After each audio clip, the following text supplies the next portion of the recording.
Have you ever been caught in a thought spiral at 2 a.m.? Replaying conversations in your head, analyzing what you said, what they meant, and how you could have responded differently.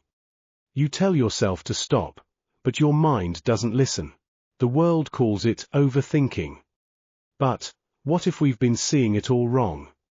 What if, hidden beneath all that mental noise, lies a powerful and misunderstood gift?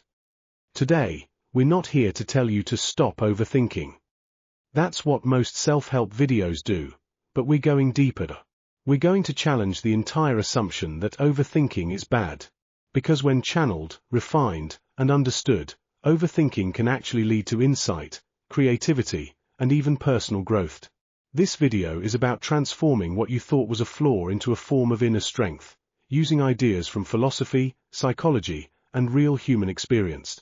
Overthinking gets a bad rap. But pause and ask, why do we do it? Often, it's not because we're irrational, it's because we're sensitive to complexity. People who overthink usually care deeply. They want to understand, to predict, to make the right choice, and avoid pain. That sensitivity, when left unchecked, can become anxiety. But when it's guided, it becomes reflection, the kind of deep internal processing that philosophers and artists thrive on.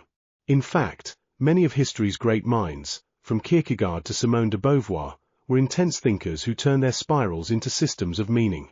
Socrates famously said, "The unexamined life is not worth living." But what does that really mean?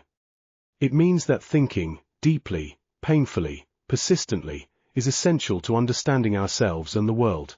Philosophical thinking isn't efficient.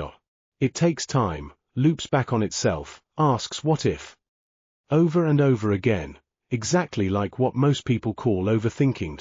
But here's the key, philosophers train their minds to ask better questions, not to think less. So maybe overthinking becomes a problem only when it lacks direction. Without questions to guide it, thought collapses in on itself. But with the right questions, it becomes a method of truth-seeking. I'd love to hear from you. Have you ever had a moment where your overthinking actually led to a breakthrough, maybe in your work, relationships, or even just how you see yourself? Drop your story in the comments. I read every one. You might be surprised how many people are navigating the same storm.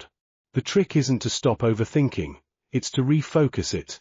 First, become aware of your loops. Are you solving a problem, or spinning in fear?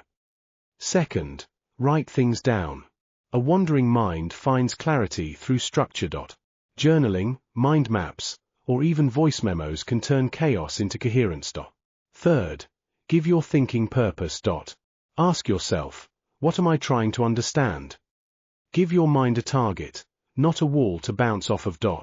Finally, expose your thoughts to others, trusted friends, mentors, or even books.